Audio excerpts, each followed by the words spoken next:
have everything built around him. They just need a tight end and a better offensive lineman because that defense is young and fast, and that defense is going to have a run for a while. But who do you replace with Matt Ryan? I feel like they're comfortable with the next 5 years of his career. And I think they'll start like the 4th year of his contract. They'll be looking in the draft. And Ridley's there. You got Mohamed Sanu, and you got Julio Jones. As long as Julio's there, I think they'll be fine. All right, last one. The NFL, I believe they approved some changes to the kickoff. If not, they're proposed or going to get approved, whatever the case. Pretty much, the kickoff is So pretty much, the kickoff team can no longer get a running start. And there's no more wedge from the return team. So pretty much the front people of the kick return team, they can't come together and link up and block out. And Super Smash Bros. Somebody on special teams because it reduces collisions because it's the most dangerous play in football. And the Raiders, the Patriots traded to get Cordell Patterson pretty much because they know he's fast and an all-pro kick returner. So he'll have a running start. Nobody else will. My take is that you're going to leave, and I've said this all along. Madden's going to be trash. The league is slowly killing kickoff, which is actually always been a part of football, and it gives us a lot of excitement. It's essentially the hole-in-one of golf. It's the half-court shot. It's the half-court shot, and you're going to take that away. And they also have talked about getting rid of onside kicks. So, I get it that they cause a lot of concussions, but they also give a lot of people jobs. That's field position. Like Sean Payton wouldn't have won a Super Bowl without an onside kick. So, and this is the talk we've always had, right? The NFL keeps wanting to distract us with these rule changes to make it look like they care about safety, but they don't. Because safety isn't the issue. It's a violent game. People know that. They know that from the first time they ever put those pads on and go home sore and hell weak. It's like the issue is taking care of your players during and after. Bottom line, top to bottom, alumni, everyone needs to get health insurance. Everyone needs to get guaranteed contracts. That's where the issue is. Because people, especially now, people know about CTE, people know about concussions, and they're still playing the game for the most part. So they need to be taken care of. Forget all the rule changes, especially because this isn't going to change at high school or college level. Oh, yeah. High school cats are still going to be out there getting busted up. All right. Especially college. All right, so hopefully we can actually get to schedules next week because we've been trying to get to that for like 3 weeks. And hopefully we can also get to fifth-year options. I'm not impressed at schedules. Fifth-year options because we've also been trying to get to that for like 2 weeks. And then hopefully we can break down some undrafted free agents because I know Kenny had some of that to bring to the table this week. But and we're working on getting we got some high school coaches yes. involved. So we got a lot of stuff coming up in the next couple broadcasts/podcasts. So before we exit out, you know how we end it with our unnecessarily tough rants. KB, you go first since it's my birthday weekend. That's sure you got to close out the show. Shout out to Doug Peterson getting a contract extension. Pretty much lasts till like 2020. Good for him. I feel like the Eagles actually did great in the draft. But here's my real beef. Stupid people. Like, I got to deal with a lot of stupid shit this week. And I didn't punch anybody or curb stomp anybody. And I'm kind of... I really needed to. You're right, Pete. From the Great Beyond or the Soul Stone, wherever you're at. Like, I was in the movie watching Infinity War. Low-key almost cried a little bit just from certain scenes. I didn't say low-key on purpose. But, yeah. Like, okay, no. You don't say. It's, first off, it's not factory. It's factuary. Anyway, yeah, factuary is a thing. And if it isn't, I'm making it one. You're rambling. You keep cutting me off. Again, but back to stupid people. So I was in a movie theater, and, like, some kids behind me just wouldn't shut up. And, like, I wasn't even mad at the kids, because I used to be that kid loud as hell in the movie theater. And low-key, Infinity War was getting grown people in their feelings. Like, there were grown people crying in the theater. I'm not even joking. Like, it was an emotional experience. I went home and didn't even look at my family the same.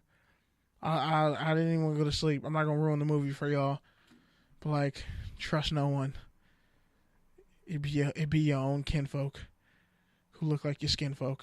But anyway. Say but anyway again. Huh? Say but anyway again. But anyway is the new whatever Pete usually says. At the end of the day. At the end of the day. Up, bro. Shut up, Pete. Anyway, bottom line is, parents, when you see your kids in public being assholes, could you do something about it?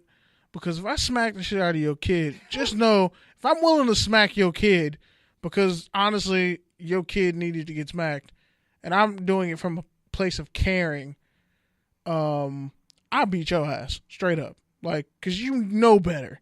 Because I used to get mental ass whoopings in public places with my mom, just because she knew before we left the house, this dude, this kid, this little badass is going to get into something.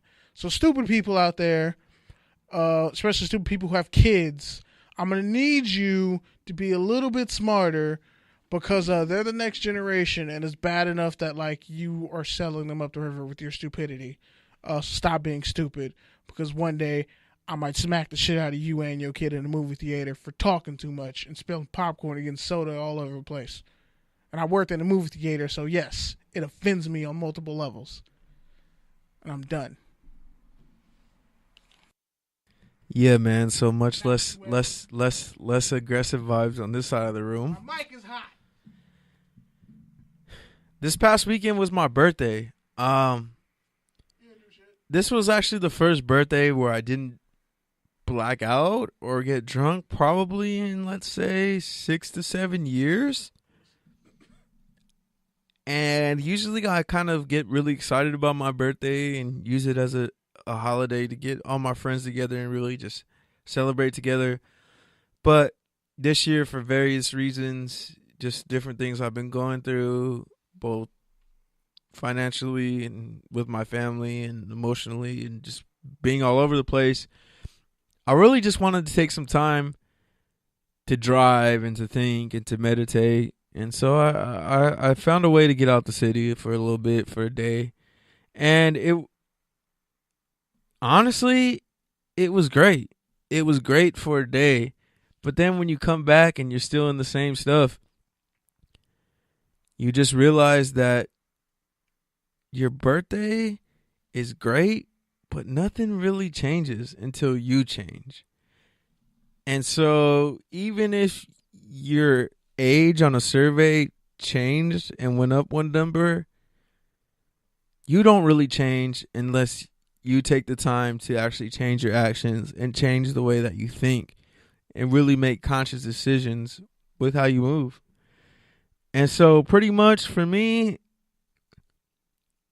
now that my quarter life crisis has ended, I guess I'm in a Thanos life question, because I too was in my feelings after the Infinity War and Kanye jumping off the deep end and just being even stupider than he was a week ago, and really just no one in hip hop standing up to him and continuing to enable him. It's really disappointing, because hip hop has literally saved my life on multiple occasions, so I really expect more.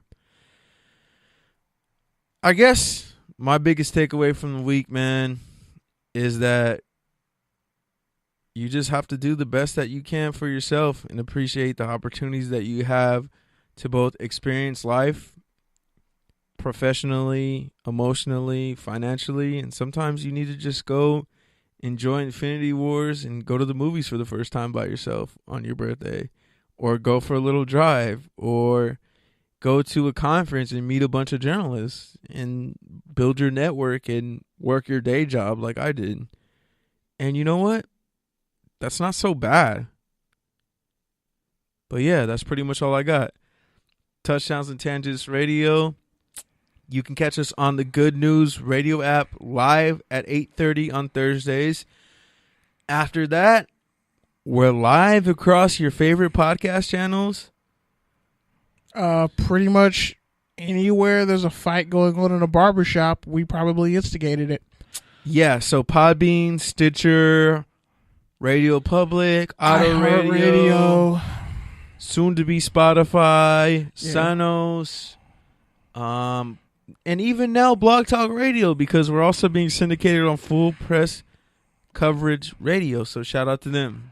Hey, and you can check out some of our articles there too. Hey. And you can check out Anchor when KB actually posts something. And it's actually up already, so kiss my ass.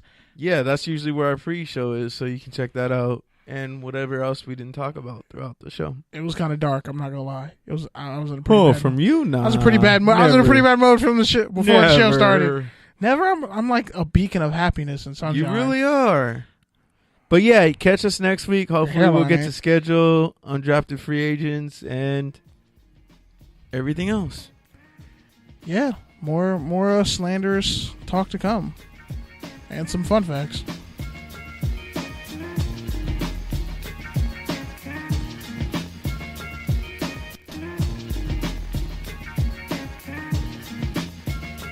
Peace.